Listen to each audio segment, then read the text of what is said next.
السلام عليكم ورحمة الله وبركاته. الحمد لله الحمد لله رب العالمين، نحمده ونستعينه ونستغفره ونعوذ بالله من شرور أنفسنا ومن سيئات أعمالنا، من يهده الله فلا مضل له ومن يضلل فلا هادي له، واشهد ان لا اله الا الله وحده لا شريك له، واشهد ان محمدا عبده ورسوله صلى الله وسلم وبارك عليه وعلى اله واصحابه ومن اهتدى بهداهم الى يوم الدين. اما بعد، فقد قال الله سبحانه وتعالى في القرآن المجيد: يا أيها الذين آمنوا اتقوا الله حق تقاته ولا تموتن إلا وأنتم مسلمون. ബഹുമാന്യരായ ഹാജിമാരെ, അള്ളാഹുവിന്റെ കൽപ്പന നിർദ്ദേശങ്ങൾ ജീവിതത്തിന്റെ നിഖില മേഖലകളിലും സൂക്ഷിക്കണമെന്ന് എന്നോടും നിങ്ങളോടും ഉണർത്തുകയാണ്. വളരെ പ്രാധാന്യമുള്ള ഒരു മാസത്തിലേക്ക് നമ്മൾ പ്രവേശിച്ചിരിക്കുകയാണ്. ഇന്ന് ദുൽഹിജ്ജ 1-ാമത്തെ ദിവസമാണ്. നമ്മെ സംബന്ധിച്ചിടത്തോളം നമ്മളുടെ ആഗ്രഹം പൂർത്തീകരിക്കാൻ പോകുന്ന, നമ്മളേറെ മനസ്സിൽ പ്രതീക്ഷിച്ചുകൊണ്ടിരിക്കുന്ന ഹജ്ജിന്റെ പ്രവർത്തനങ്ങളിലേക്ക് നടന്നെടുക്കുവാൻ ഇനി കേവലം ദിവസങ്ങൾ മാത്രമാണുള്ളത്. വളരെ ഗൗരവത്തോടു കൂടിയാണ് ഈ മാസത്തെ നമ്മൾ കാണേണ്ടത്. അള്ളാഹുവിന്റെ ഹബീബ് സല്ലല്ലാഹു അലൈഹി വസല്ലം പറഞ്ഞത്, ഇബ്നു അബ്ബാസ് റളിയല്ലാഹു അൻഹുവിൽ നിന്ന് നിവേദനം ചെയ്യുന്ന ഹദീസിൽ കാണാം: മാ മിൻ അയ്യാമിൻ അൽ അമലു സ്വാലിഹു ഫീഹാ അഹബ്ബു ഇലല്ലാഹി മിൻ ഹാദിഹിൽ അയ്യാം, യഅനി അയ്യാമുൽ അശ്ർ. അല്ലാഹു സുബ്ഹാനഹു വ തആലയെ സംബന്ധിച്ച് അവൻ ഏറ്റവും ഇഷ്ടപ്പെടുന്ന ഒരു മനുഷ്യൻ ഒരു ദിവസത്തിൽ ചെയ്യുന്ന അമലുകളിൽ അള്ളാഹുവിന് ഏറ്റവും ഇഷ്ടപ്പെട്ട ദിവസങ്ങൾ എന്ന് പറയുന്നത് ഈ 10 ദിവസങ്ങളാണ്. അഥവാ ദുൽഹിജ്ജ 1 മുതൽ 10 വരെ വരുന്ന ദിവസങ്ങളാണ്. അപ്പൊ അള്ളാഹുവിന് ഏറ്റവും ഇഷ്ടപ്പെട്ട ദിവസങ്ങൾ എന്ന് പറയുമ്പോൾ സ്വാഭാവികമായും ചോദ്യം വരാം, അതിനുള്ള അമലുകൾ മുഴുവനും അള്ളാഹുവിന് ഏറ്റവും ഇഷ്ടമാണ് എന്ന് പറയുമ്പോൾ സ്വാഭാവികമായി ചോദ്യം വരാം. സ്വഹാബികൾ ചോദിച്ചു: ഖാലു യാ റസൂലല്ലാഹ് വലൽ ജിഹാദു ഫീ സബീലില്ലാഹ്, അള്ളാഹുവിന്റെ മാർഗത്തിലുള്ള ധർമ്മസമരത്തെക്കാളും അള്ളാഹുവിന് ഇഷ്ടമാണോ ഈ അമലുകൾ? അള്ളാഹുവിന്റെ പ്രവാചകൻ പറഞ്ഞു: വലൽ ജിഹാദു ഫീ സബീലില്ലാഹ്, അള്ളാഹുവിന്റെ മാർഗത്തിലുള്ള ധർമ്മസമരത്തെക്കാളും പ്രാധാന്യമാണ്. എന്നിട്ട് നബി തങ്ങൾ പറഞ്ഞു: ഇല്ലാ റജുലുൻ ഖറജ ബിനഫ്സിഹി വമാലിഹി ثم لم يرجع من ذلك بشيء. ഒരാളൊഴിച്ച് അയാളുടെ ശരീരവും സമ്പത്തുമായി അള്ളാഹുവിന്റെ മാർഗത്തിലേക്ക് അഥവാ ധർമ്മസമരത്തിലേക്ക് ഇറങ്ങി, അയാളുടെ സമ്പത്തും അതിനുവേണ്ടി വിനിയോഗിച്ച, അയാളുടെ ശരീരവും അതിനുവേണ്ടി വിനിയോഗിച്ച, അല്ലെങ്കിൽ അത് സമർപ്പിച്ച ഒരാളൊഴിച്ച് ബാക്കി എല്ലാം ആള് ചെയ്യുന്ന പ്രവർത്തനങ്ങളെക്കാളും ശ്രേഷ്ഠം ഈ 10 ദിവസത്തെ അമലുകൾക്കാണ്. അതാണ് അള്ളാഹുവിന് ഏറ്റവും ഇഷ്ടമെന്ന് നബി സല്ലല്ലാഹു അലൈഹി വസല്ലം പറഞ്ഞത് ഇമാം ബുഖാരി അടക്കം രേഖപ്പെടുത്തിയത് കാണാം. അപ്പൊ അത്രയും പ്രാധാന്യമുണ്ട്. ഇനി മറ്റൊരു ഹദീസിൽ കാണാം, നബി സല്ലല്ലാഹു അലൈഹി വസല്ലം പറഞ്ഞു: മാ മിൻ അയ്യാമിൻ അഅ്ളമു വലാ അഹബ്ബു ഇലല്ലാഹി അൽ അമലു ഫീഹിന്ന മിൻ ഹാദിഹിൽ അയ്യാമിൽ അശ്ർ ഫഅക്സിറു ഫീഹിന്ന മിന അത്തഹ്ലീൽ വത്തക്ബീർ വത്തഹ്മീദ്. നബി സല്ലല്ലാഹു അലൈഹി വസല്ലം പറഞ്ഞു, സ്വാലിഹായ അമലുകൾ, അള്ളാഹുവിന് ഏറ്റവും ഇഷ്ടപ്പെട്ട ദിവസങ്ങൾ, ഇതിനേക്കാളും വേറെ ദിവസങ്ങളില്ല. ഈ 10 ദിവസങ്ങളാണ്. അതുകൊണ്ട് നിങ്ങൾ ആ ദിവസങ്ങളിൽ ലാ ഇലാഹ ഇല്ലല്ലാഹ് എന്നത് വർദ്ധിപ്പിക്കണം, അല്ലാഹു അക്ബർ എന്നത് വർദ്ധിപ്പിക്കണം, അൽഹംദുലില്ലാഹ് എന്ന് നിങ്ങൾ വർദ്ധിപ്പിക്കണം എന്ന് അള്ളാഹുവിന്റെ പ്രവാചകൻ സല്ലല്ലാഹു അലൈഹി വസല്ലം പറയും. അവ ഞാൻ ആമുഖമായി പറഞ്ഞു വെച്ച ഈ 2 ഹദീസുകൾ, പരിശുദ്ധ ഖുർആനിന്റെ ആയത്തുകൾ എന്താണോ സമർത്ഥിച്ചത് അതാണ് അള്ളാഹുവിന്റെ ഹബീബ് സല്ലല്ലാഹു അലൈഹി വസല്ലം പറഞ്ഞത്. വൽ ഫജ്ർ വലയാലിൻ അശ്ർ. ഈ ആയത്തുകളിൽ അള്ളാഹു സത്യപ്പെടുത്തിയത് എന്താണോ, വൽ ഫജ്ർ ഉന്മപ്രഭാതം തന്നെയാണ് സത്യം, വലയാലിൻ അശ്ർ 10 ദിവസങ്ങളും തന്നെയാണ് സത്യം എന്ന് അള്ളാഹു ഖസ്മ് ചെയ്ത് സത്യം ചെയ്ത് പറയുന്നത് നമ്മെ സംബന്ധിച്ചിടത്തോളം ഒരു കാര്യം പഠിക്കേണ്ടതുണ്ട്. നമുക്കൊരാൾക്ക് സത്യം ചെയ്യണമെങ്കിൽ ഒരിക്കലും അള്ളാഹുവിന്റെ സൃഷ്ടിജാലങ്ങളിൽ ഒന്നിനെയും പിടിച്ചുകൊണ്ട് സത്യം ചെയ്യാൻ പാടില്ല. മൻ ഹലഫ ബിഗൈരില്ലാഹി ഫഖദ് കഫറ ഔ അശ്റക. അള്ളാഹു അല്ലാത്തവരെ കൊണ്ട് ഒരാൾ സത്യം ചെയ്താൽ അയാൾ നിഷേധിയായി അല്ലെങ്കിൽ ശിർക്ക് വെച്ചു എന്ന് അള്ളാഹുവിന്റെ ഹബീബ് സല്ലല്ലാഹു അലൈഹി വസല്ലം പറഞ്ഞതാണ്. അപ്പൊ നമ്മെ സംബന്ധിച്ചിടത്തോളം സത്യം ചെയ്യാൻ ഉപയോഗിക്കാൻ ഒറ്റ വാക്കേ ഉള്ളൂ. എന്താണ്? അള്ളാഹുവിനെ കൊണ്ട് സത്യം ചെയ്യാം. അള്ളാഹുവിനെ കൊണ്ട് സത്യം ചെയ്യും. അള്ളാഹു സത്യം ചെയ്യും ചില കാര്യങ്ങളെ കൊണ്ട്. അത് വളരെ പ്രാധാന്യമുള്ള ഗൗരവമുള്ളതായിരിക്കും. എന്റെ പ്രത്യേകതയുണ്ട്, അള്ളാഹു സത്യം ചെയ്യാൻ ഉപയോഗിക്കുന്ന വസ്തുക്കളാവട്ടെ, സ്ഥലങ്ങളാവട്ടെ, സമയങ്ങളാവട്ടെ, അത് അതീവ ഗൗരവതരവും പ്രാധാന്യവുമുള്ളതായിരിക്കും എന്ന് നമ്മൾ പഠിക്കേണ്ടതുണ്ട്. അപ്പൊ അള്ളാഹു സത്യം ചെയ്തു പറയുന്നു എന്ന് പറയുമ്പോൾ ആ ദിവസങ്ങൾക്ക് പ്രത്യേകതയുണ്ട്, ആ ദിവസങ്ങൾക്ക് മഹത്വമുണ്ട്. അതാണ് അള്ളാഹിന്റെ പ്രവാചകൻ സല്ലല്ലാഹു അലൈഹി വസല്ലം പറഞ്ഞത്. ഇനി ഒരു ക്ലാരിറ്റി വരുത്തേണ്ടതുണ്ട്. ഈ 10 ദിവസങ്ങൾ, കാരണം 10 ദിവസങ്ങളെയാണ് പ്രാധാന്യമായി പഠിപ്പിച്ചിട്ടുള്ളത്. ഒന്ന് ദുൽഹിജ്ജയിലെ ആദ്യത്തെ 10 ദിവസം, മറ്റൊന്ന് മുഹറമിലെ ആദ്യത്തെ 10 ദിവസം, പിന്നൊന്ന് റമളാനിലെ അവസാനത്തെ 10 ദിവസം. അതിൽ മുഹറം ഞാൻ അങ്ങോട്ട് വിടാണ്. അയ്യാമുൽ അശ്ർ എന്ന് പറയപ്പെടുന്ന ദുൽഹിജ്ജ ആദ്യത്തെ 10 ദിവസമാണോ ശ്രേഷ്ഠത, അതല്ല റമളാനിന്റെ അവസാനത്തെ 10 ദിവസമാണോ ശ്രേഷ്ഠത? സ്വാഭാവികമായും ഒരു ചർച്ച, ഒരു സംശയം ഉണ്ടാകുന്നതാണ്, ഇതിൽ ഏതായിരിക്കും ശരി? രണ്ടും നോക്കുമ്പോൾ ക്ലിയർ ആണ്. രണ്ടിനും അള്ളാഹുവിന്റെ പ്രവാചകൻ സല്ലല്ലാഹു അലൈഹി വസല്ലം പഠിപ്പിച്ചു തന്നിട്ടുണ്ട്. അപ്പോൾ എങ്ങനെ മനസ്സിലാക്കാം? ദുൽഹിജ്ജയുടെ ആദ്യത്തെ 10 ദിവസം എന്ന് പറയുന്നത് അതിന്റെ യൗമുകളാണ് പ്രാധാന്യം, രാത്രികളല്ല. കാരണം അതിന്റെ പകലുകളിലാണ് അറഫ ദിവസം വരുന്നത്. അതുപോലെ തന്നെ നെഹ്റു വരുന്നത് അതിന്റെ പകലാണ്. അറഫ ദിവസത്തിന്റെ പകല്, നെഹറിന്റെ പകല്, തർവിയത്തിന്റെ പകല്, ഇങ്ങനെ തുടങ്ങുന്ന പകൽ ദിവസങ്ങളിലാണ് ഏറ്റവും കൂടുതൽ അമലുകൾ ആ 10 ദിവസവും നടക്കുന്നത്.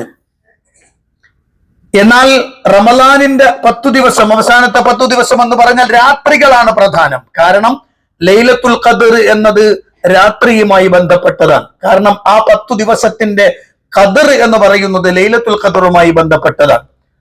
അപ്പോൾ ബിന്നിസ്ബത്ത് ഇലൻ നഹാർ അഫ്ളൽ അയ്യാം യൗമുൽ അശ്ർ, അയ്യാമുൽ അശ്ർ എന്ന് പറയുന്നത് ദുൽഹിജ്ജയാണ്. വബിന്നിസ്ബത്തി ഇലൽ ലയാലി, രാത്രികളിലേക്ക് ചേർത്തുകൊണ്ട് നോക്കിയാൽ 10 ദിവസം ശ്രേഷ്ഠമാകുന്നത് അൽ അശ്റുൽ അവാഖിർ മിൻ റമളാൻ. ഇങ്ങനെയാണ് ആ വിഷയത്തെ കൃത്യമായി പണ്ഡിതന്മാർ പ്രവാചകന്റെ വചനങ്ങളെയും പരിശുദ്ധ ഖുർആനിന്റെ ആയത്തിനെയും വെച്ചുകൊണ്ട് വിശദീകരിച്ചത്. ഇനി നമ്മൾ നിൽക്കുന്ന ദിവസങ്ങളെ കുറിച്ച് പറയും. ഇന്ന് ഒന്നാമത്തെ ദിവസം മുതൽ ഇനി വരുന്ന 10 ദിവസങ്ങൾ നമ്മളെ സംബന്ധിച്ചിടത്തോളം അതിനിർണായകമാണ്. ഏറ്റവും നിർണായകമായ 10 ദിവസങ്ങളാണ്. നമുക്കൊരു ബോണസ് കൂടിയുണ്ട്. നാട്ടിലാണെങ്കിൽ നമ്മൾക്ക് നാടിന്റെ ആ ഒരു അവസ്ഥയിൽ ഉണ്ടാവുള്ളൂ ആ ദിവസങ്ങളുടെ ഒരു പ്രത്യേകത. പക്ഷെ നമ്മൾ നിൽക്കുന്നത് ഹറമിലാണ്. അതുകൊണ്ട് തന്നെ അതിന്റെ ഒരു പ്രത്യേകത കൂടി ഈ ദിവസങ്ങളിലേക്ക് വരും. രണ്ടാമത്തെ ഒരു കാര്യം, നാട്ടിലാണെങ്കിൽ ആ 10 ദിവസങ്ങളിലും സാധാരണ പ്രവർത്തനങ്ങളിലാണ് നമ്മൾ ഇടപെടുന്നത്. പക്ഷെ ഇവിടെ ഇപ്പോൾ അങ്ങനല്ല. 8ാമത്തെ ദിവസം മുതൽ ഹജ്ജിന്റെ അമലുകളുമായി നമ്മൾ നേരിട്ട് ബന്ധപ്പെടാൻ പോകുകയാണ്.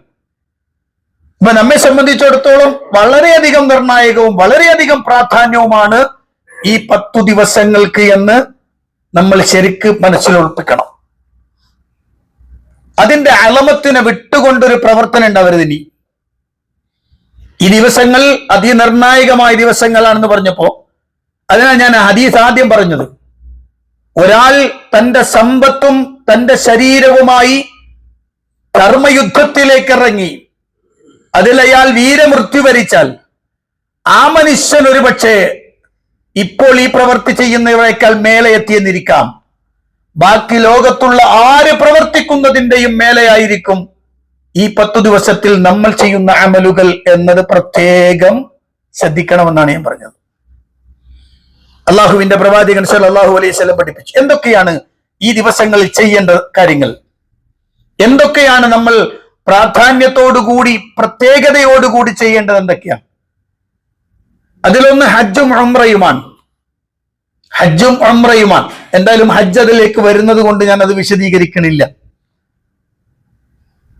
പുണ്യകർമ്മങ്ങളായി പറയപ്പെടുന്നത് എന്തൊക്കെയാണോ അതൊക്കെ അതിലേക്ക് കടന്നു വരും എന്നാണ്. അള്ളാഹുവിന്റെ പ്രവാചകൻ സല്ലല്ലാഹു അലൈഹി വസല്ലം അവിടുന്ന് പഠിപ്പിച്ചു തന്നത് പരിശോധിക്കുമ്പോ ഈ 10 ദിവസങ്ങളിൽ എന്തൊക്കെ വർദ്ധിപ്പിക്കണം, സാധാരണ നമ്മൾ ചെയ്തുകൊണ്ടിരിക്കുന്ന അമലുകളിൽ നിന്ന് എന്തൊക്കെയാണ് വർദ്ധിപ്പിക്കാനുള്ളത്. അവിടെ നമുക്ക് കാണാം പ്രവാചകൻ സല്ലല്ലാഹു അലൈഹി വസല്ലം പറഞ്ഞ ഒരു കാര്യം, നമ്മൾ തക്ബീറും തഹ്ലീലും തഹ്മീദും വർദ്ധിപ്പിക്കണം എന്നത് പ്രത്യേകം എടുത്തു പറഞ്ഞു അള്ളാഹുവിന്റെ പ്രവാചകൻ സല്ലല്ലാഹു അലൈഹി വസല്ലം. ഫഅക്സിറൂ ഫീഹിന്ന അത്തഹ്ലീല വത്തക്ബീറ വത്തഹ്മീദ്. അപ്പൊ നിങ്ങൾ തക്ബീർ ഇങ്ങനെ വർദ്ധിപ്പിച്ചുകൊണ്ടിരിക്കണം. ദുൽഹിജ്ജ 1 മുതൽ എന്ത് ചെയ്യണം, ആ ദിക്റുകൾ വർദ്ധിപ്പിച്ചുകൊണ്ടിരിക്കണം. ലാ ഇലാഹ ഇല്ലല്ലാഹ് എന്നത് വർദ്ധിപ്പിക്കണം, അല്ലാഹു അക്ബർ എന്നത് വർദ്ധിപ്പിക്കണം, അൽഹംദുലില്ലാഹ് എന്നത് വർദ്ധിപ്പിക്കണം, സുബ്ഹാനല്ലാഹ്. അങ്ങനെ ദിക്റുകൾ ധാരാളമായി വർദ്ധിപ്പിച്ചുകൊണ്ടിരിക്കണം. കാരണം പരിശുദ്ധ ഖുർആൻ അല്ലാഹു സുബ്ഹാനഹു വതആല പറഞ്ഞിട്ടുണ്ട് എന്ത്, വയദ്കുറുസ്മല്ലാഹി ഫീ അയ്യാമിൻ മഅലൂമാത്ത്. അറിയപ്പെട്ട ദിവസങ്ങളിൽ അള്ളാഹുവിന്റെ നാമങ്ങളെ നിങ്ങൾ സ്മരിക്കണം. വയദ്കുറു, അവർ സ്മരിക്കുന്നു. എന്തിനെ? ഇസ്മല്ലാഹ്, അള്ളാഹുവിന്റെ നാമത്തെ. ഫി അയ്യാമിൻ മഅലൂമാത്ത്, അറിയപ്പെട്ട ദിവസങ്ങൾ. അയ്യാം മഅലൂമാത്ത് എന്ന് പറഞ്ഞാൽ ദുൽഹിജ്ജയിലെ ആദ്യത്തെ 10 ദിവസങ്ങളെ കുറിച്ചാണ് എന്ന് തഫ്സീർ ഗ്രന്ഥങ്ങൾ പരിശോധിച്ചാൽ നമുക്ക് കാണാൻ കഴിയും. അപ്പൊ എന്ത് വേണം? ഈ 10 ദിവസങ്ങളിൽ അള്ളാഹുവിനെ ഓർക്കുന്നത് കൂടുതലായി കൊണ്ടുവരണം. അവർ പ്രധാനപ്പെട്ട വിഷയമുണ്ട്. ഒന്ന്, അള്ളാഹുവിനെ സ്തുതിച്ചുകൊണ്ടും അവനെ മഹത്വം വാഴ്ത്തിക്കൊണ്ടും നിരന്തരമായി തക്ബീർ ധ്വനികൾ ഉരുവിട്ടുകൊണ്ടിരിക്കണം. തക്ബീർ മുഖയ്യദ് ഉണ്ട്, തക്ബീർ ഗൈർ മുഖയ്യദ് ഉണ്ട്. അതായത് മുത്തലഖായ തക്ബീർ ഉണ്ട്, മുഖയ്യദായ തക്ബീർ ഉണ്ട്. മുത്തലഖായ തക്ബീർ എന്ന് പറഞ്ഞാൽ ഈ ദിവസത്തിന്റെ തുടക്കം മുതലേ എന്ത് ചെയ്യാം, എന്ത് വേണം? തക്ബീറും തഹ്ലീലും തഹ്മീദും വർദ്ധിപ്പിച്ചുകൊണ്ടേയിരിക്കുക. നാട്ടുകാരാണെങ്കിൽ അഥവാ ഹജ്ജിന് വരാത്ത നാട്ടിലുള്ള ആളുകളാണെങ്കിൽ അവർ അറഫ ദിവസത്തിന്റെ സുബഹി മുതൽ അയ്യാമു തശ്രീഖിന്റെ അവസാനത്തെ അസ്ർ വരെ മുഖയ്യദായ തക്ബീറാണ്. പ്രത്യേകം അവർ നോട്ട് ചെയ്ത് ചൊല്ലേണ്ട സമയമാണത്. നമ്മളെ സംബന്ധിച്ചിടത്തോളം നമുക്ക് പെരുന്നാളിന്റെ അഥവാ യൗമുൻ നഹറിന്റെ ആ ഉച്ച മുതലാണ് നമുക്ക് എന്ത് ചെയ്യാം, തക്ബീറിലേക്ക് നമ്മുടെ ശബ്ദം മാറുന്നത്. അതേസമയത്ത് അല്ലാത്ത സമയത്തൊക്കെ നമുക്ക് എന്ത് ചെയ്യാം, എല്ലാവർക്കും അനുവദനീയമാണെന്ന് തക്ബീറുകൾ വർദ്ധിപ്പിക്കുക. പല രൂപത്തിലും തക്ബീറുകൾ ഉണ്ട്. തക്ബീറുകൾ വർദ്ധിപ്പിക്കണം, തഹ്മീദ് വർദ്ധിപ്പിക്കണം, തഹ്ലീൽ വർദ്ധിപ്പിക്കണം. ഏറ്റവും ഗൗരവമുള്ള അള്ളാഹുവിനെ സ്തുതിക്കുവാനും പ്രകീർത്തനം നടത്തുവാനും ആവശ്യമുള്ള രൂപത്തിലുള്ള അത് വർദ്ധിപ്പിക്കുക. സഹാബികളൊക്കെ നമുക്കൊക്കെ ഒരു തക്ബീർ ചൊല്ലാന്ന് പറഞ്ഞൊരു നാണാണ് അല്ലെ. അയാൾ കേട്ടാലോ കേൾക്കും, അബന്ധ തോന്നാണ്. എന്നാൽ പ്രവാചകന്റെ സ്വഹാബികൾ രണ്ട് പ്രധാനപ്പെട്ട ആളുകളെ പറയാം. അബ്ദുല്ലാഹി ഇബ്നു ഉമർ റളിയല്ലാഹു അൻഹു, അബൂ ഹുറൈറ റളിയല്ലാഹു അൻഹു. ഈ രണ്ട് സ്വഹാബികളുമായി ബന്ധപ്പെട്ട് നമുക്ക് കാണാം, അവരെ കുറിച്ച് പറയുന്നു. അന്നഹുമാ കാന യഖ്റുജാനി ഇല സൂഖ് ഫിൽ അശ്ർ ഫയുകബ്ബിറാനി വയുകബ്ബിറു നാസ് ബിതക്ബീരിഹിമാ.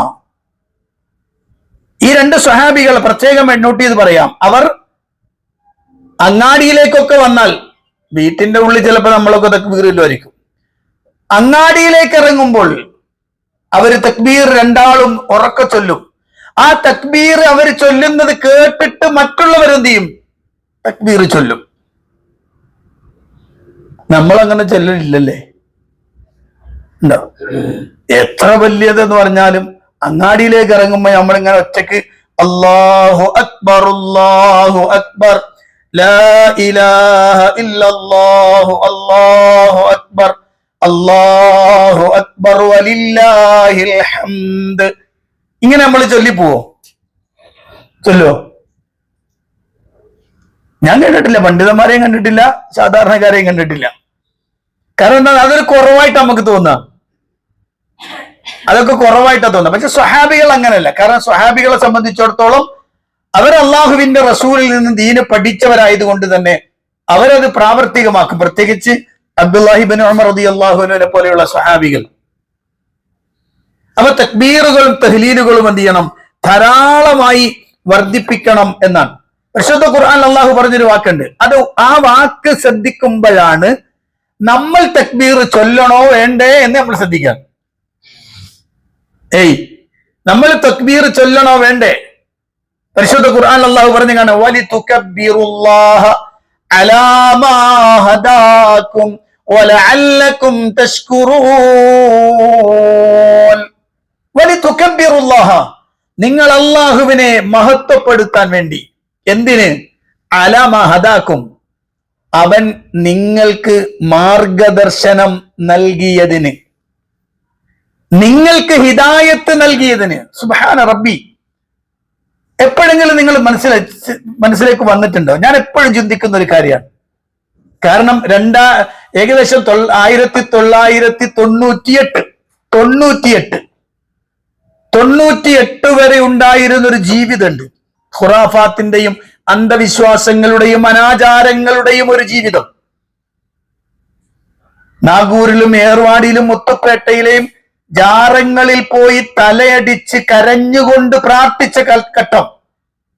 എന്റെ ജീവിതത്തെ കുറിച്ച് ഞാൻ പറയണത്. എന്റെ ജീവിതത്തെ കുറിച്ച് ഞാൻ പറയണത്.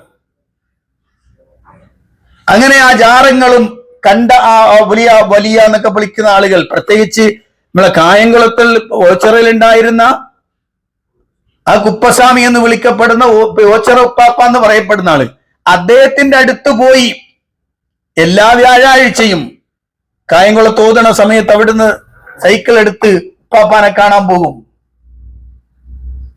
അങ്ങനത്തെ ഒരു ദുരന്തപൂർണമായ ഒരു ജീവിതം ഉണ്ടായിരുന്നു. ആ ജീവിതത്തിൽ നിന്ന് മാറി റബ്ബ് തന്ന ഹിദായത്ത്, ആ ഹിദായത്ത് ഇപ്പോഴാലോചിക്കുമ്പോണ്ടല്ലോ എത്ര സ്തുതിച്ചാലും മതിയാവൂല. തോന്നുന്നു നിങ്ങൾക്ക്? എത്ര സ്തുതിച്ചാലും മതിയാകൂല. കാരണം പടച്ചോനെ, നിന്റെ കുദറത്തും നിന്റെ മഹത്വത്തെയും മനസ്സിലാക്കിക്കൊണ്ട് നിന്നിൽ മാത്രം നിൽക്കാൻ കഴിയുന്ന ഒരു മനസ്സും ശരീരവും തന്നല്ലോ റബ്ബേ എന്നതിലുള്ള അള്ളാഹുവിനോടുള്ള നന്ദി, അവനോടുള്ള അവൻ തന്ന ഹിദായത്തിനുള്ള ഒരു മഹത്വം പറഞ്ഞറിയിക്കാൻ കഴിയും. നിങ്ങൾ നോക്ക്, ജാറങ്ങളിൽ പോയി തലകുത്തി മറിയുന്ന, അവിടെ സിയാറത്ത് ചെയ്യാമെന്ന് പറഞ്ഞു പോയി അവിടെ തവാഫ് ചെയ്യുന്ന, അങ്ങനെ അവിടെ കഷ്ടപ്പെട്ട് വീഴുന്ന, അള്ളാഹുവിന്റെ ദീനിന്റെ നേരെ ശത്രുക്കളായി മാറുന്ന ആളുകൾ, ആ ആളുകളെ കാണുമ്പോ നമുക്ക് പറയണ്ടേ എന്ത്? അല്ലാഹു അക്ബർ, അള്ളാഹു എത്ര മഹാനാണ്, അവൻ എത്ര ഉന്നതനാണ്. കാരണം എനിക്കവൻ ഹിദായത്ത് നൽകിയതാണ്, അതിൽ നിന്നൊക്കെ എന്നെ രക്ഷപ്പെടുത്തി. ഒരുപക്ഷെ നിങ്ങൾക്കൊക്കെ ഉണ്ടാവൂലേ അങ്ങനത്തെ ഒരു ജീവിതം? ഉണ്ടാവുമെന്ന് എനിക്കറിയില്ല. പക്ഷെ അത്തരം ഒരു ദുരന്തത്തിൽ നിന്ന് ഹിദായത്തിന്റെ വെള്ളി വെളിച്ചത്തിലേക്ക് എത്തിയിട്ടുണ്ടെങ്കിൽ അപ്പൊ നമ്മൾ തക്ബീർ പറയണ്ടേ? വേണ്ടേ? ഏത് തരത്തിലും ഹിദായത്ത് ഇപ്പൊ നമുക്ക് കിട്ടിയ ഈ മാർഗദർശനം ഉണ്ടല്ലോ, ഈ സന്മാർഗത്തിൽ ഇവിടെ എത്താൻ പറ്റിയതും അതൊരു ഹിദായത്താണ്. ഹിദായത്തിന്റെ മറ്റൊരു ഭാഗമാണ് വേറെ ആൾക്ക് കിട്ടാത്തത്. അപ്പൊ നിങ്ങൾ എന്ത് ചെയ്യണം? തക്ബീർ ചൊല്ലണം എന്ന് അള്ളാഹുവിന്റെ ഖുർആനിൽ അള്ളാഹു സുബ്ഹാനഹു വ തആല പഠിപ്പിച്ചു തരുന്നുണ്ട്. അപ്പൊ എന്ത് വേണം? ധാരാളമായി പുണ്യകർമ്മങ്ങൾ, പരിശുദ്ധ ഖുർആനിന്റെ പാരായണം ധാരാളമായി പാരായണം ചെയ്യാം. ഈ ദിവസങ്ങളിലെല്ലാം ധാരാളമായി പാരായണം ചെയ്യണം. ഇന്നലെ കഴിഞ്ഞ ദിവസത്തെ ക്ലാസ്സിൽ സൂചിപ്പിച്ചല്ലോ. അതിനുശേഷം ഒരാൾ എൻ്റെ അടുത്ത് പറഞ്ഞു, നിങ്ങൾ പറഞ്ഞത് എനിക്ക് ഭയങ്കര എഫക്ട് ചെയ്തു. കാരണം എന്താ വെച്ചാല് ഞാന് 10 ജുസുവിന് മേലെ ഓതി. അതിനിടക്ക് കഴിഞ്ഞ 2-3-4 ദിവസമായിട്ട് വേറൊരു ബന്ധം വന്നപ്പോ എന്റെ ഓത്തിന് ഭയങ്കര ഭംഗായി. അപ്പൊ അയാളെ കാത്തിക്കണം, അല്ലെങ്കിൽ അങ്ങോട്ട് പോകണം, അവരോട് സംസാരിച്ചിരിക്കും, പോകും. ഞാൻ ഇന്നലെ അത് കേട്ടപ്പോ ഇങ്ങനെ അത്ഭുതപ്പെട്ടിരുന്നു. കാരണം എന്നെ കുറിച്ച് ഞങ്ങൾ പറഞ്ഞു തോന്നിപ്പോയി. യഥാർത്ഥത്തിൽ നമ്മെ സംബന്ധിച്ചിടത്തോളം പരിശുദ്ധ ഖുർആൻ എത്രത്തോളം ഓതുന്നുണ്ട് എന്ന് ശ്രദ്ധിക്കണം, എത്രത്തോളം ദിക്റുകൾ ചൊല്ലുന്നുണ്ട് എന്ന് ശ്രദ്ധിക്കണം. ഓരോന്നിനും വൈയക്തികമാണ്, ഓരോരുത്തരും ശ്രദ്ധിക്കേണ്ട കാര്യങ്ങളാണിത്. അപ്പൊ പുണ്യകർമ്മങ്ങളായി പറയപ്പെടുന്നതെല്ലാം എന്ത് ചെയ്യണം? കൊണ്ടുവരിക. അതുപോലെ തന്നെയാണ് നോമ്പ് പിടിക്കുക. കാരണം ഉമ്മഹാത്തുൽ ഇബാദാത്തുകൾ മുഴുവനും ഒരുമിച്ച് കൂടുന്നതാണ് ഈ 10 ദിവസം. നിസ്കാരം വരുന്നുണ്ട്, നോമ്പ് വരുന്നുണ്ട്, അതുപോലെ സ്വതക്കകൾ വരുന്നുണ്ട്, ഹജ്ജിന്റെ അമലുകൾ മുഴുവനും വരുന്നുണ്ട്. അങ്ങനെ പറയപ്പെടാവുന്ന ഉമ്മഹാത്തുൽ ഇബാദാത്തുകൾ മുഴുവനും ഈ 10 ദിവസങ്ങളിൽ ഒരുമിച്ച് ചേർന്ന് വരുന്നുണ്ട്. 1 മുതൽ 9 വരെ നോമ്പെടുക്കണമെന്ന് താല്പര്യമുണ്ടോ? എടുത്തോളി. കാരണം അങ്ങനെ ആ വിഷയത്തെ വിശദീകരിച്ചുകൊണ്ട്, കാരണം പുണ്യകർമ്മങ്ങൾ വർദ്ധിപ്പിക്കുക എന്ന നിലക്ക് നോമ്പും അതിൽപ്പെടും. ചില ഹദീസുകൾ അതിലേക്ക് ഉപോത്ബലകമായും പണ്ഡിതന്മാർ ചൂണ്ടിക്കാണിച്ചത് കാണാം.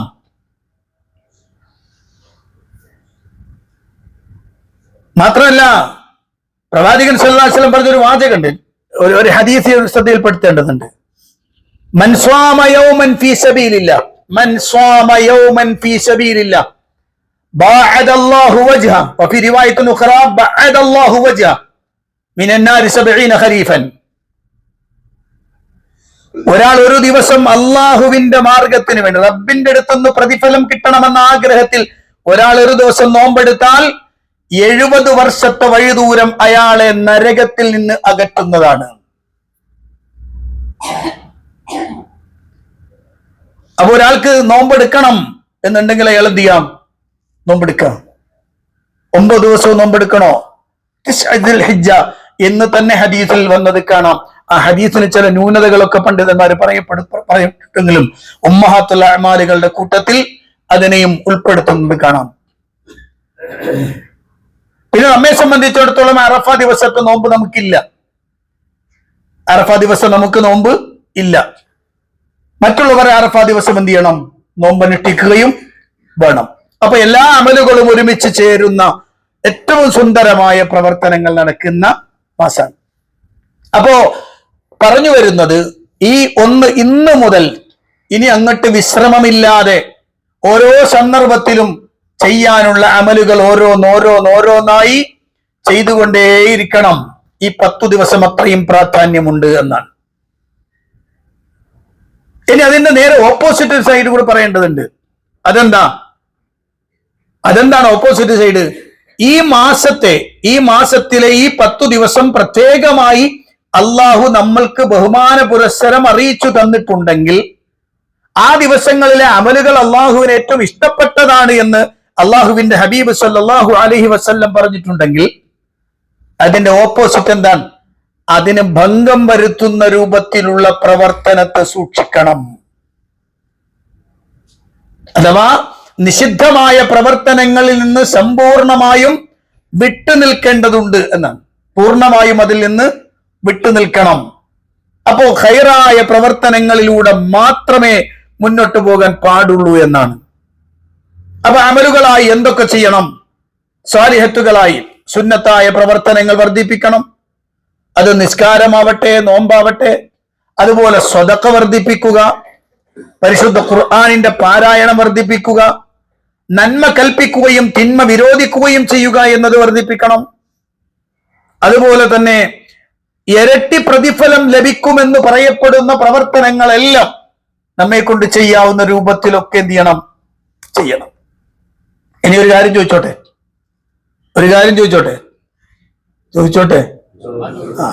അല്ലെങ്കിൽ ഉണ്ടാതിരിക്കണുണ്ട് ചോദിച്ചാൽ ഇവിടെ ഇപ്പൊ ഒരു റിയാൽ അല്ലേ, നമ്മള് റിയാൽ കണക്കാണല്ലേ അല്ലേ? അത് ഞാൻ പിന്നെ കൂട്ടിത്തരാം. ഒരു ഉറുപ്പ്യ ഒരു രൂപ ഒരാൾ സ്വതക്ക കൊടുത്താൽ അയാൾക്ക് എത്ര പ്രതിഫലമാണ് അള്ളാഹു എഴുതാൻ ഏൽപ്പിക്കപ്പെട്ട പ്രതിഫലം എത്രയാണ്? ഒരു ഉറുപ്പ്യ കൊടുത്താല് 10 70 കൂട്ടാൻ കുറക്കാം. എന്താണ്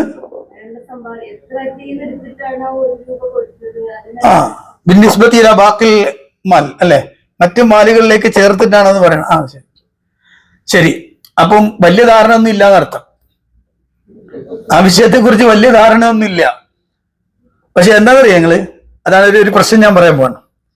എന്റെ കയ്യിലൊരു സാധനം ഉണ്ട്, ആ സാധനം ഞാൻ വിൽക്കുകയാണെങ്കിൽ നമുക്ക് പറ്റാവുന്ന രൂപത്തിലുള്ള പൈസ കിട്ടണം, ഒരു ലാഭം കിട്ടിയാലല്ലേ കൊടുക്കുള്ളൂ. ആണോ? ആണ്.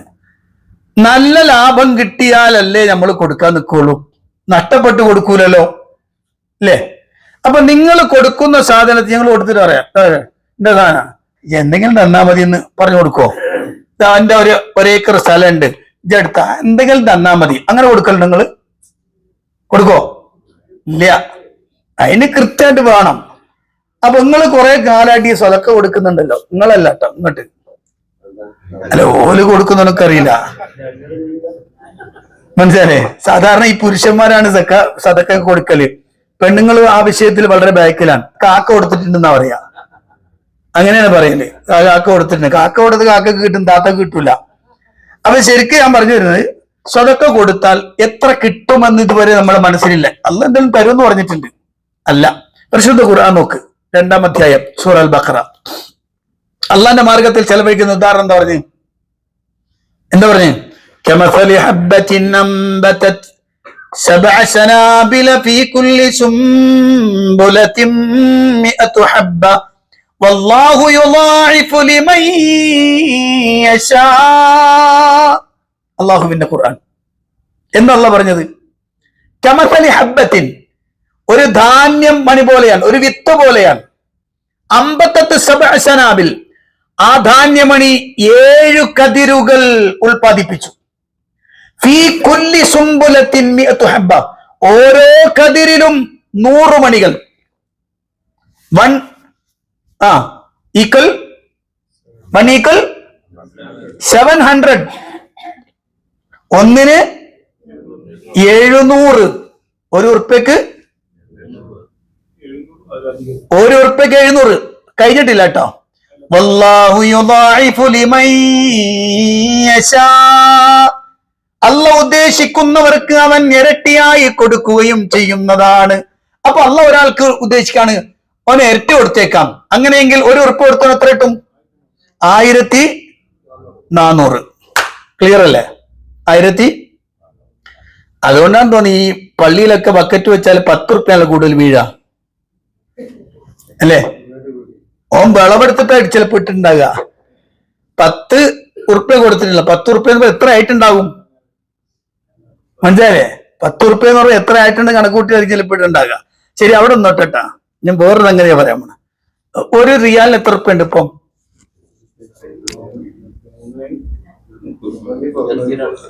എത്രയെങ്കിലും ആയിക്കോട്ടെ. നിങ്ങൾ ഒരു റിയാലാണ് കൊടുക്കണം നോക്കാം, നമ്മളാണ് കൊടുക്കണം ഈ റിയാലിട്ടാ. അപ്പൊ നമ്മൾ ശരിക്കും ഒരു റിയാലിന്റെ ഭാഗത്ത് എത്ര കൊടുത്തിട്ടുണ്ട്? 24 ഉറുപ്പ്യ. 24 ഉറുപ്പ്യനെ കണക്കൂട്ടിയാൽ മതി. 24, അത് ഹറമെന്ന് നിങ്ങൾ ഒരു സദക്ക കൊടുത്താൽ ഉണ്ടാകുന്ന ബോണസ് ആണ് ഞാൻ പറയാൻ പോണത്. പ്രത്യേകിച്ച് ഈ 10 ദിവസങ്ങളിൽ ലഭിക്കാനിരിക്കുന്ന പ്രത്യേകത വേറൊന്ന് മാറ്റിവെക്കണം. 2 1 കൊടുത്താൽ 700 നോർമൽ തരാം എന്ന് അള്ളാഹു പറഞ്ഞിട്ടുണ്ട്. ഉദ്ദേശിച്ചാൽ ഇരട്ടിയും തരാമെന്ന് പറഞ്ഞിട്ടുണ്ട്. പോരാത്തതിന് നമ്മൾ കൊടുക്കുന്നത് റിയാല് കണക്കാക്കണമെങ്കിൽ അപ്പോഴും എന്തായി? ഇരട്ടിയായി. അപ്പൊ നിങ്ങളൊന്ന് ആലോചിച്ച് നോക്ക്. ഇവിടെ ഹറമിലെ പാവങ്ങളായ ഏതെങ്കിലും ഒരു ഫക്കീറിന് കൊടുക്കണം എന്ന് മനസ്സിൽ തോന്നുന്നുണ്ടോ?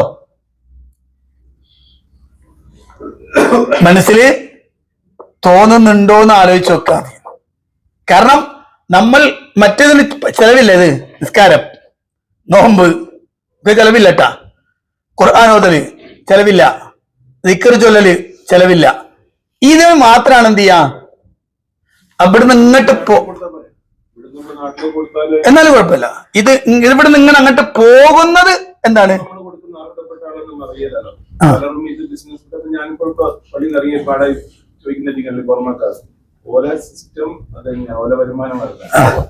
പിന്നെ ഒരു കാര്യമുണ്ട് കേട്ടാ, അതായത് ശ്രദ്ധിക്കേണ്ട ഒരു കാര്യമുണ്ട്.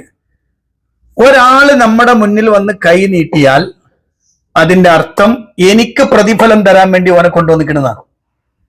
അപ്പോ അതുകൊണ്ട് റസൂൽ പറഞ്ഞു യദുൽ ഉൽയ ഖൈറും മിൻ യദി സുഫ്ല എന്ന് പറയാം. അപ്പൊ എന്റെ നേരെ കൈ നീട്ടിയിട്ടുണ്ടെങ്കിൽ അതിന്റെ അർത്ഥം എനിക്ക് കൂലി റബ്ബ് തരാൻ തീരുമാനിച്ചിരിക്കും. ആർക്ക് കൊടുത്താലും അങ്ങനെ കിട്ടിക്കോളും ഇൻഷാ അല്ലാഹ്. കുഴപ്പമൊന്നുമില്ല, കുറ്റമൊന്നുമില്ല. ലൈസ ബിഹറജ്. ഇവിടുന്ന് ചെയ്തുകൊണ്ട് കിട്ടും, അല്ല കൂലി കിട്ടും. ആർക്കും കൊടുക്കാം. പിന്നെ അപ്പൊ ഞാൻ പറഞ്ഞു വന്നത് ഈ ദിവസങ്ങളിൽ നമ്മൾ ശ്രദ്ധിക്കേണ്ടുന്ന കാര്യമാണ്. അപ്പൊ ധാരാളമായി നമ്മുടെ കയ്യിലുള്ള ചെറിയ പൈസ ആണെങ്കിലും എന്ത് ചെയ്യാം, സ്വതക്കയായി നൽകിയാൽ അതിന് വലിയ പ്രതിഫലം ഉണ്ടാകുമെന്നാണ്. അതുകൊണ്ടാണ് നബി സല്ലല്ലാഹു അലൈഹി വസല്ലം നമ്മളെല്ലാവരും മനസ്സിലാക്കി വെച്ച കാര്യം എന്താണ്? ഈ പൈസ ഉള്ളവരെ കൊടുക്കേണ്ടുള്ളൂ എന്നാണ്. പൈസ ഉള്ളവരെ കൊടുക്കേണ്ടുള്ളൂ എന്നാണ്. പൈസ ഉള്ളവരെ കൊടുക്കേണ്ടല്ലോ ആണോ? ഞാനൊരു ഹദീസ് വായിച്ച് ഓർമ്മയുണ്ട്. ഉമ്മു സലമ ബീവി, റസൂലുള്ളാഹിന്റെ ഭാര്യയാണ് ഉമ്മു സലമ ബീവി. ഉമ്മു സലമ റളിയല്ലാഹു അൻഹയുടെ അടുത്തേക്ക് ഒരു ഫക്കീറായ ഒരാൾ വന്നിട്ട് സ്വതക്ക ചോദിച്ചു. അപ്പോൾ അവര് പഴയ പ്രായമുള്ള ആളുകൾ ഇവർക്ക് അറിയാൻ പറ്റും. മുമ്പ് ഇവിടെ ഒരു ചെറിയ സഞ്ചി വെക്കൂലായിരുന്ന അപ്പം മഹദി അവരുകൾ അതെടുത്തിട്ട് അതിങ്ങനെ അതിലുള്ള നാണയം ഇങ്ങനെ എടുത്ത് ഇങ്ങനെ പിന്നെ എണ്ണാണല്ലോ. ഇത് നബി സല്ലല്ലാഹു അലൈഹി വസല്ലം കാണാൻ. അപ്പൊ പ്രവാചകൻ സല്ലല്ലാഹു അലൈഹി വസല്ലം പറഞ്ഞു ഉമ്മു സലമയോട്, ഉമ്മു സലമ എണ്ണല്ലേ, എണ്ണരുത്, കയ്യിൽ കിട്ടിയത് അവൾക്ക് കൊടുത്തോളി. എണ്ണിയാൽ നിനക്ക് തരുന്നവൻ എണ്ണം വെക്കൂലോ. നിനക്ക് തരുന്നവൻ എണ്ണം വെച്ചാലോ, ഈ നാണയം തരുന്നവൻ എണ്ണം വെച്ചാലോ, നമ്മൾ പിന്നെ പോക്കറ്റ് കൈയിട്ടിട്ട് അവിടുന്ന് ഒരു തിരുമൊക്കെ നടത്തിയിട്ടാണ് പുറത്തേക്ക് എടുക്കുക അല്ലേ? കയ്യിൽ കിട്ടി അങ്ങോട്ട് കൊടുക്കാതെ എത്രയൊന്നും കിട്ട 500 കൊടുത്താൽ 5000 ഇങ്ങോട്ട് കിട്ടുമെന്ന് ഉറപ്പല്ലേ? തരാം. ഒരു മാലും സദക്ക കൊടുത്തിട്ട് മുടിഞ്ഞിട്ടില്ല. മൗലിദ് നടത്തി മുടിഞ്ഞുപോയ കുടുംബങ്ങളുണ്ട് മലപ്പുറത്ത്. മലബാറിന്റെ മേഖലയിൽ മൗലിദ് നടത്തി റാത്തീബ് നടത്തി മുടിഞ്ഞുപോയ കുടുംബങ്ങളുണ്ട്. സദക്ക കൊടുത്തിട്ട് മുടിഞ്ഞൊരൊറ്റ കുടുംബം ഉണ്ടാവില്ല. മാനക്കസത്ത് മാലിൻ സദക്ക എന്നാണ്. സദക്ക കൊടുത്തൊരു മാലും കുറഞ്ഞു പോകൂല, അത് കൂടിക്കൊണ്ടേയിരിക്കുള്ളൂ. അതിങ്ങനെ കൂടിക്കൊണ്ടിരിക്കും. എത്ര കൊടുക്കുന്നു അതനുസരിച്ച് കൂടിക്കൊണ്ടിരിക്കുന്നതാണ്. അപ്പൊ കൊടുക്കാൻ നമ്മുടെ മനസ്സിന് ഉണ്ടാവണം. ബിലാൽ റളിയല്ലാഹു അൻഹു പറഞ്ഞൊരു വാക്കുകൂടി ചില ഹദീസുകൾ കാണാം. അൻഫിഖ് ബിലാൽ വലാ തഖ്ശ മിൻ ദിൽ അർശി ഖിലാല. ബിലാൽ ചെലവഴിക്കും, അർശിന്റെ ഉടമസ്ഥന്റെ അടുത്ത് കുറവ് വരൂല. സുബ്ഹാനല്ലാഹ്. ആരോടാ പറഞ്ഞ? അബൂബക്കറിനോടല്ല. അബൂബക്കർ റളിയല്ലാഹു അൻഹു സമ്പന്നനാണ്. ബിലാൽ ദരിദ്രനാണ്. അദ്ദേഹത്തോടാ പറഞ്ഞത് കൊടുത്തോളിന്നെ, അർശിന്റെ ഉടമസ്ഥന്റെ അടുത്ത് കുറവ് വരൂല. അപ്പൊ ഞാൻ പറഞ്ഞു വന്നത്, നമുക്ക് ചെയ്യാവുന്ന കർമ്മങ്ങളിലൂടെ എല്ലാം എന്ത് ചെയ്യണം, നമുക്ക് മുന്നോട്ട് പോകാൻ സാധിക്കേണ്ടതുണ്ട് എന്നതാണ് പ്രധാനപ്പെട്ട വിഷയം. അതുപോലെ തന്നെയാണ് അള്ളാഹുവിന്റെ പ്രവാചകൻ സല്ലല്ലാഹു അലൈഹി വസല്ലം പഠിപ്പിച്ചു തന്ന വളരെ പ്രധാനപ്പെട്ട മറ്റൊരു കാര്യമാണ്, നമ്മൾ ദുൽഹിജ്ജ മാസത്തിലാണ് എന്നതുകൊണ്ട് തന്നെയും നമ്മൾ ഹജ്ജിന്റെ തീരുമാനിച്ചു വന്നവരാണ് എന്നതുകൊണ്ടും യൗമു തർവിയ ദിവസം മുതൽ അങ്ങോട്ട് അതിന്റെ പിന്നീട് നമ്മൾ അതിനെ ഓരോന്നും വിശദീകരിക്കും ഇൻഷാ അല്ലാഹ്. യൗമു തർവിയ എന്നത് 8ാമത്തെ ദിവസം മുതൽ പിന്നങ്ങട്ട് നമ്മളുടെ ജീവിതത്തിൽ ഒരുപക്ഷെ ഏറ്റവും നിർണായകമായ മണിക്കൂറുകളായിരിക്കും ആ സന്ദർഭങ്ങളെല്ലാം. അവിടെ എല്ലാം ഒരൊറ്റ കാര്യത്തിൽ ശ്രദ്ധ വേണം. അള്ളാഹുവിന്റെ പ്രവാചകൻ സല്ലല്ലാഹു അലൈഹി വസല്ലം പഠിപ്പിച്ചു തന്നിട്ടുള്ളത് ഏറ്റവും ഇഖ്ലാസോടുകൂടി വേറൊരു ചിന്തയും മനസ്സിലേക്ക് വരാതെ പൂർണ്ണമായും അള്ളാഹുവിന് സമ്പൂർണമായും കീഴൊതുങ്ങുന്ന തരത്തിൽ. കാരണം പ്രവാചകൻ പറഞ്ഞൊരു വാക്കുണ്ട്, ഹജ്ജിന് വന്ന സമയത്ത് റസൂലുള്ളാഹി സ്വല്ലല്ലാഹു അലൈഹി വസല്ലം പറഞ്ഞതായി നമുക്ക് കാണാൻ കഴിയുന്ന ഒരു വാക്കുണ്ട്, ലബ്ബൈക അല്ലാഹുമ്മ ഹജ്ജതൻ തഅബ്ബുദൻ വരിഖതൻ. അതിന്റെ വിശദാംശങ്ങൾ ഞാൻ പിന്നീട് പറയും. ആ വാചകത്തിന്റെ ഒരു പ്രത്യേകതയുണ്ട്. അള്ളാഹുവേ, നിനക്ക് ഇബാദത്തെടുക്കാൻ വേണ്ടി, അഥവാ ഞാൻ ഒരു ആബിദായി ഇബാദത്തെടുക്കാൻ വേണ്ടി വന്നിരിക്കാൻ. രണ്ടാമത്തത്, ഞാനൊരു സമ്പൂർണനായ അടിമയാണ് എന്ന് കാണിക്കാനും വന്നിരിക്കുന്നതാണ്. മനസ്സിലാൻ പറഞ്ഞത്? ഒന്ന്, ഞാൻ ഇബാദത്തിനാണ് വന്നത്, നീ എന്നോട് കൽപ്പിച്ച ആരാധന നിർവഹിക്കാൻ. രണ്ട്, ഞാനൊരു അടിമയാണ്, റിഖാണ്, ഞാനൊരു അടിമയാണെന്ന് ബോധ്യപ്പെടുത്തണം എനിക്ക്. അടിമയുടെ പ്രത്യേകത യജമാനൻ എന്ത് പറഞ്ഞ് അനുസരിക്കുക എന്നുള്ളതാണ്. അതിൽ എന്റെ ചിന്തയില്ല, എനിക്ക് ചോദ്യമില്ല. എന്ത് എന്തിനാ അങ്ങനെ പോരെ, ഇങ്ങനെ ഇതൊന്നും ചോദ്യം ഉണ്ടാവില്ല.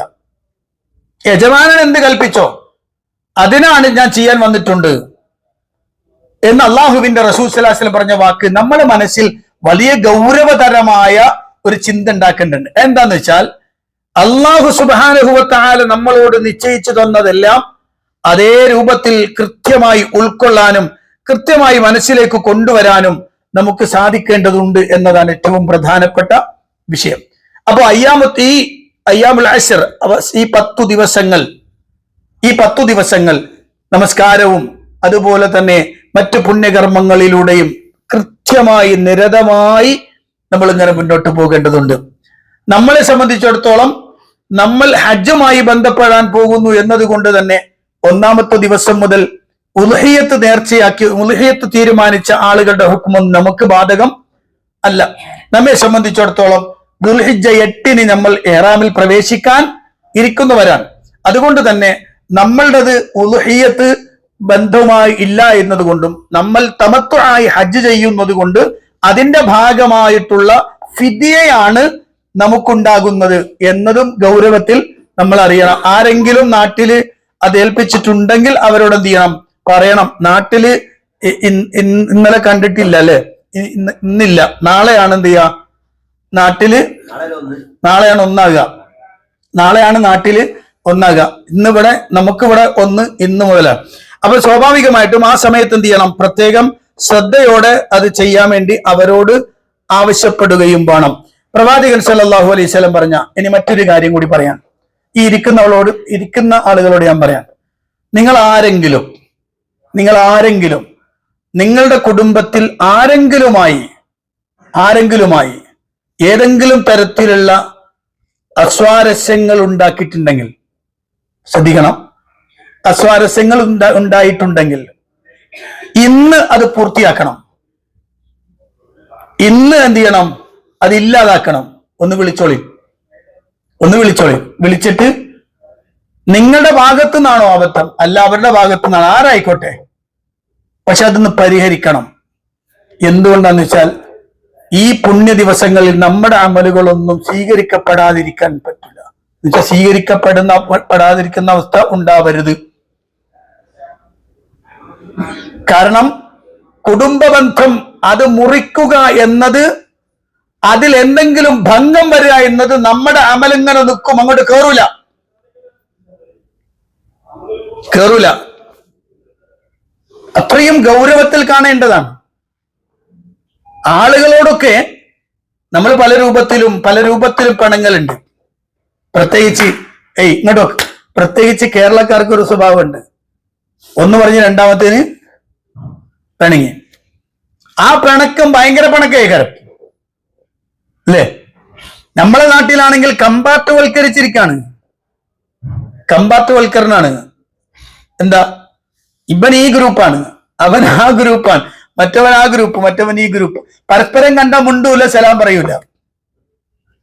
സലാം പറഞ്ഞാലും എന്താവൂല, ചിലപ്പോഴൊക്കെ ഒരു മടക്കാനൊക്കെ ഒരു വലിയ ഒരു മടിയാണ്. എന്താണ് ഇത്രയും വലിയ ഷഹന എന്ന് മനസ്സിലാവണില്ല. എന്തിനാണ് ഈ ഹിസ്ബിയത്ത്? ഹിസ്ബിയത്ത് വന്നാൽ അസബിയത്ത് കൂടേണ്ട ഉറപ്പാണ്. പിന്നെ ശത്രുതയാണ്. ഇവനെ എങ്ങനെ നശിപ്പിക്കണമെന്നെ കുറിച്ച് ചിന്ത മാത്രമേ ഉള്ളൂ. അത് മറ്റൊരു തലാണ് ഞാൻ പറയണത്. ശരിക്ക് എല്ലാവരോടും നമ്മളെ സംബന്ധിച്ചിടത്തോളം ആ തെറ്റുണ്ട്, കുറ്റുണ്ടാവും, ഒക്കെ ഉണ്ടാവും. പക്ഷെ പരസ്പരം സ്നേഹവും ബന്ധവും ഉണ്ടാകുന്നു. അതിൽ ഏറ്റവും പ്രധാനപ്പെട്ടത് മാതാപിതാക്കളും കുടുംബക്കാരും തമ്മിലാണ്. നമ്മളെ കുടുംബത്തിൽപ്പെട്ട ആളുകൾ പലപ്പോഴും എല്ലാവരും പറയും ഹജ്ജിന് പോരുമ്പോ ഒക്കെ കടമൊക്കെ തീർത്തിട്ടാണ് നമ്മൾ എന്ത് ചെയ്യാ പോരാ. കടമ തീർത്തിട്ടാണ് എന്ത് ചെയ്യാ പോരാ. ഞാനൊരാളോട് ചോദിച്ചു, ഒരാൾ പറഞ്ഞു ഇങ്ങനെ പ്രശ്നം ഉണ്ടായിരുന്നു, നമ്മളതൊക്കെ പറഞ്ഞിട്ട് പൊരുത്തപ്പിടിച്ചിട്ടാണ് പോകുന്നത്. അങ്ങനെ ഇവിടെ വന്ന ദിവസങ്ങൾ കഴിഞ്ഞു. ഞാൻ അയാളോട് ചോദിച്ചു, നിങ്ങൾ പൊരുത്തപ്പെടിച്ചിട്ടല്ലേ പോകുന്നത്? അതെ. ഇപ്പൊ നിങ്ങൾ തമ്മിൽ പ്രശ്നമൊന്നുമില്ല? ഇവർ പ്രശ്നമില്ലൊക്കെ നമ്മളോട്ട്. നിങ്ങൾ ഇവിടെ വന്നിട്ട് ഇത്ര ദിവസമായി, ഈ ദിവസത്തിനിടയ്ക്ക് എപ്പോഴെങ്കിലും നിങ്ങൾ അയാളെ ഒന്ന് വിളിച്ചിരുന്നോ? ഒന്ന് വിളിച്ചിരുന്നോ? ഇല്ല. അപ്പൊ എന്താ വിളിക്കാൻ ഞാൻ? അപ്പൊ ഇത് ഇങ്ങോട്ട് വരാൻ വേണ്ടി ഒരു അഡ്ജസ്റ്റ്മെന്റ് ചെയ്താണ്. എന്തായാലും ഹജ്ജിന് പോവല്ലേ, ഇനി ഞാൻ പറയാതിരുന്നിട്ട് ഇതാവണ്ട എന്ന് പറഞ്ഞിട്ട് ചിലപ്പോ എന്ത് ഒരു അഡ്ജസ്റ്റ്മെന്റിൽ ഇങ്ങോട്ട് പോന്നാണ്. അത് അയാളുടെ കൽബിൽ കയറിയിട്ടില്ല എന്നതിന്റെ തെളിവാണ് അയാളുമായി പിന്നെയും എന്തില്ല, ബന്ധമില്ലാതിരിക്കുന്നു എന്നുള്ളത്. അങ്ങനെയെങ്കിൽ റസൂല പറഞ്ഞൊരു ഒറ്റ വാക്ക് ഞാൻ പറയാം, ഒറ്റ വാക്ക്. നബി സല്ലല്ലാഹു അലൈഹി വസല്ലം പറഞ്ഞ വാക്ക് മൻസറഹു. ആ വാക്ക് നിങ്ങൾ ശരിക്കും ശ്രദ്ധിച്ചോളട്ടെ. മൻസറഹു അയ്യുബ്സത ലഹു ഫീ റിസ്ഖിഹി വഅയുൻസഅ ലഹു ഫീ അസരിഹി ഫൽയസിൽ റഹ്മ. അല്ലാഹുവിന്റെ പ്രവാചകൻ സല്ലല്ലാഹു അലൈഹി വസല്ലം പഠിപ്പിച്ചതാണ്. ഒരാൾക്ക് അയാളുടെ ഉപജീവനത്തിൽ വിശാലത വരണമെന്ന് ആഗ്രഹിക്കുന്നുണ്ടോ? നിങ്ങൾക്ക് ആർക്കെങ്കിലും താല്പര്യമുണ്ടോ? ഉണ്ടോ? ഉണ്ടെങ്കിൽ എന്ത് ചെയ്യണം? കുടുംബം എന്ന് ചേർത്ത് പിടിച്ചോളി എന്നാണ് അള്ളാഹുവിന്റെ പ്രവാചകൻ സല്ലല്ലാഹു അലൈഹി വസല്ലം പഠിപ്പിച്ച്. ഈ ദിവസങ്ങളിൽ ഞാൻ പറഞ്ഞു, ഈ ദിവസങ്ങളിൽ നമ്മൾ ചെയ്യുന്ന അമലുകൾ നമുക്ക് വേണ്ടി ഉപകാരപ്പെടുന്ന രൂപത്തിലാകണോ എങ്കിൽ ഉറപ്പാണ് നമ്മളുടെ കുടുംബങ്ങളുമായുള്ള ബന്ധം ഏറ്റവും ഭംഗിയുള്ളതാവണം. ഏറ്റവും ഭംഗിയുള്ളതാവണം. ഉമ്മ മുശ്രിക്കാണ് നോക്ക.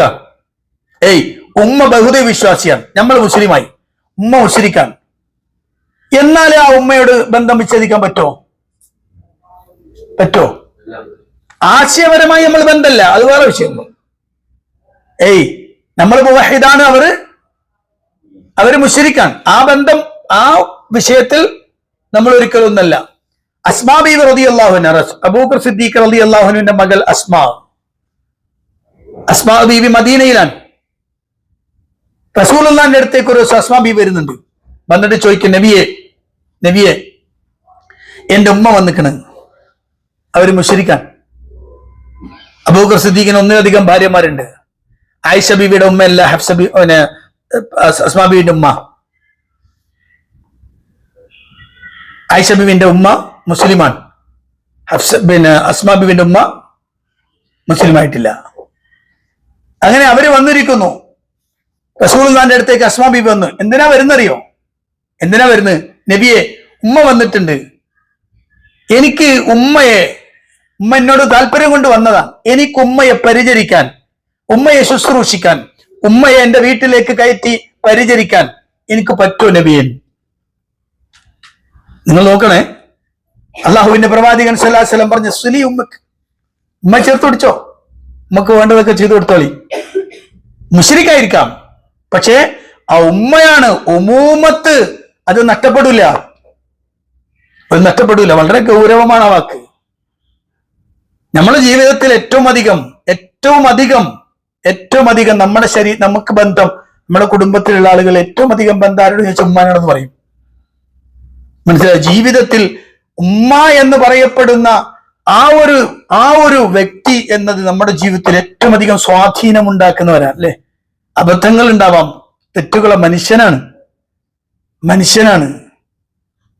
പക്ഷെ ആ ഉമ്മ അവരോട് ചേർത്ത് പിടിക്കാൻ അള്ളാഹുവിന്റെ റസൂൽ സ്വല്ലല്ലാഹു അലൈഹി വസല്ലം പറയാൻ, അവിടെ ശിർക്ക് ഒരു വിഷയമേ അല്ല എന്ന് പറഞ്ഞാൽ ശിർക്ക് വിഷയമാണ്. പക്ഷെ ഇവിടെ ബന്ധം ചേർക്കുന്നതിൽ അതൊരു വിഷയമായിട്ടില്ല. അതേ സമയത്ത് ആദർശപരമായി ശക്തമായി വിയോജിപ്പായിരിക്കും, പക്ഷെ ചേർത്ത് വെക്കണം. നമ്മൾ ഓരോരുത്തരും നമ്മൾ പറയാൻ, ഞാനിപ്പോ ഇവിടെ നിന്ന് ഇങ്ങനെ സംസാരിക്കുന്നുണ്ടെങ്കിൽ ഞാൻ എപ്പോഴും പറയാറുണ്ട്, അതിന് എന്റെ റബ്ബ് എനിക്ക് തരുന്ന പ്രതിഫലത്തിൽ അതിലൊരു വലിയ പ്രതിഫലം എന്റെ ഉമ്മക്കുണ്ട്. എന്റെ ഉമ്മക്ക. എന്തുകൊണ്ടാണെന്നറിയോ? എന്തുകൊണ്ടാ നിങ്ങൾ ഓരോരുത്തരുടെയും ജീവിതത്തിൽ ആ ഒരു ബന്ധം ശക്തമായിരിക്കും. എന്നെ ഇങ്ങനെ ആക്കാൻ ഏറ്റവും അധികം പ്രാർത്ഥിക്കുകയും ഓടി നടക്കുകയും ചെയ്ത ആളാരാണ്? ഉമ്മയായിരുന്നു. അതുകൊണ്ടാണ് എന്ത് അമൽ ചെയ്താലും ഒന്നുമ്മാക്കാൻ ഉറപ്പാണ്. എന്ത് അമൽ ചെയ്താലും അതിന്റെ ഒരു പ്രതിഫലം ഉമ്മക്കെത്തും. ഇപ്പോഴും 50 വയസ്സ് കഴിഞ്ഞിരിക്കുന്നു എനിക്ക്. ഇപ്പോഴും അങ്ങനെയാണ്. ഉമ്മാക്ക് നമ്മൾ ഇപ്പോഴും തന്നെയാണ്, ചെറിയ കുട്ടി തന്നെയാണ്. എപ്പോഴും വിളിക്കും, ചോദിക്കും. കാലിനൊരു വേദന എന്ന് പറഞ്ഞാൽ നമുക്ക് വേദനിക്കുന്നതിനേക്കാൾ കൂടുതൽ അപ്പുറത്ത് വേദനിക്കും. അത് ഞാൻ വെറുതെ പറഞ്ഞല്ല, അപ്പുറത്ത് വേദനിക്കും. നമ്മുടെ കാലിന് വേദന നമുക്ക് അനുഭവപ്പെടുന്നതിനേക്കാൾ കൂടുതൽ നമ്മുടെ ഉമ്മക്കുണ്ടാവും. ഒരുപക്ഷെ നമ്മളുമായിട്ട് ഏറ്റവും അധികം ബന്ധമുള്ള നമ്മുടെ കുടുംബത്തിനുണ്ടാവും. അതുകൊണ്ടാണ് റഹിം എന്നാണ് അതിന് പേര് വെച്ചത്. റഹിം എന്ന് പറഞ്ഞാൽ ഗർഭപാത്രം എന്നാണ് അതിന്റെ അർത്ഥം. അപ്പൊ ഞാൻ പറഞ്ഞു വരുന്നത്, ഹജ്ജിന്റെ മാർഗത്തിൽ നിൽക്കുന്ന, ഹജ്ജിന് വേണ്ടി പ്രവർത്തിക്കാൻ താല്പര്യപ്പെട്ട് നിൽക്കുമ്പോ ദുൽഹിജ്ജ 1 മുതൽ ഇങ്ങോട്ട് വരുന്ന ദിവസങ്ങളിൽ നമ്മൾ എടുക്കുന്ന അമലുകളൊക്കെ നമുക്കാവണം. റബ്ബിന്റെ അടുത്ത് പ്രതിഫലം കിട്ടണം. അത് തട്ടിക്കളയരുത്. അപ്പൊ നമ്മൾ എത്രയും കഷ്ടപ്പെട്ട്, എനിക്കറിയാം ഇവിടുന്ന് ഇത്രയും ഈ ചൂട് സഹിച്ച് പ്രയാസം സഹിച്ചിട്ടാണ് ഹറമിലേക്ക് ഓരോരുത്തരും പോരുന്നത്. അസറിന്റെ സമയത്തൊക്കെ തീക്കാറ്റടിക്കുന്നത് പോലെയാണ് ഇതിലങ്ങോട്ട് പോണത്. അതൊക്കെ അനുഭവിച്ചു പോകുന്നത് പ്രതിഫലം കിട്ടാനാ.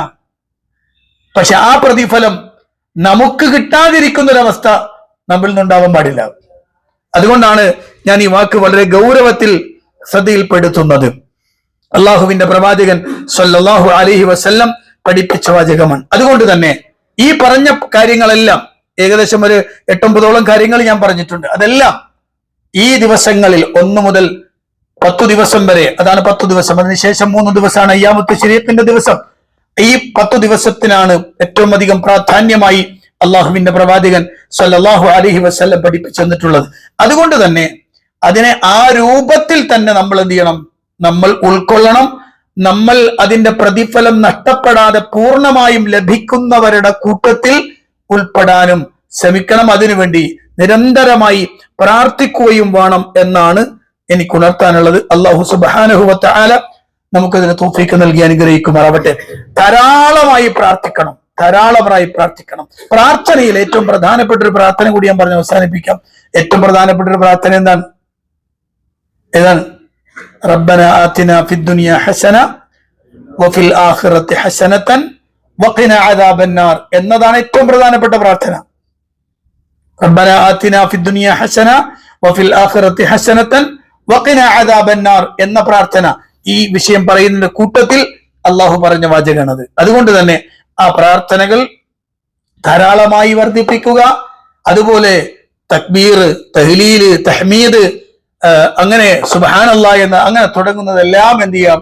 ധാരാളമായി വർദ്ധിപ്പിക്കണം. ഈ ദിവസങ്ങളിൽ ഓരോ സന്ദർഭങ്ങളിലും അത് ഉണ്ടാവണമെന്ന് കൂടി ഉണർത്തുകയാണ്. അള്ളാഹു അനുഗ്രഹിക്കുമാറാവട്ടെ. എല്ലാവർക്കും ആരോഗ്യം തന്ന് അനുഗ്രഹിക്കുമാറാവട്ടെ. പ്രയാസകരമായ അവസ്ഥയിൽ നിന്നൊക്കെ അള്ളാഹു രക്ഷപ്പെടുത്തുമാറാവട്ടെ. മനസ്സ് കരുതിയതുപോലെ, ഉദ്ദേശിച്ചതുപോലെ ഹജ്ജ് പൂർണ്ണമായും സന്തോഷത്തോടെ ഇഖ്ലാസോടുകൂടി നിർവഹിക്കാൻ അള്ളാഹു നമുക്ക് തൗഫീഖ് നൽകുമാറാവട്ടെ. നമ്മുടെ പ്രവർത്തനങ്ങൾ സ്വീകരിക്കുകയും അർഹമായ പ്രതിഫലം അനുഗ്രഹിക്കുകയും ചെയ്യുമാറാവട്ടെ. വീഴ്ചകൾ അള്ളാഹു വിട്ടുപുറത്ത് മാപ്പാക്കി തരുമാറാവട്ടെ. റബ്ബന ആതിന ഫിദ്ദുനിയ ഹസന വഫിൽ ആഖിറതി ഹസനതൻ വഖിന അദാബന്നാർ. ربنا تقبل منا إنك أنت السميع العليم وتب علينا إنك أنت التواب الرحيم. آمين برحمتك يا أرحم الراحمين والحمد لله رب العالمين. السلام عليكم ورحمة الله وبركاته. سبحانك اللهم وبحمدك അശ്ഹദു അല്ലാ ഇലാഹ ഇല്ലാ അൻത അസ്തഗ്ഫിറുക വഅതൂബു ഇലൈക്. അതിന് തൗഫീഖ് നൽകി അനുഗ്രഹിക്കുമാറാവട്ടെ. ധാരാളമായി പ്രാർത്ഥിക്കണം. പ്രാർത്ഥനയിൽ ഏറ്റവും പ്രധാനപ്പെട്ട ഒരു പ്രാർത്ഥന കൂടി ഞാൻ പറഞ്ഞ് അവസാനിപ്പിക്കാം. ഏറ്റവും പ്രധാനപ്പെട്ട ഒരു പ്രാർത്ഥന ഏതാണ്? റബ്ബന ആതിനാ ഫിദ്ദുനിയ ഹസന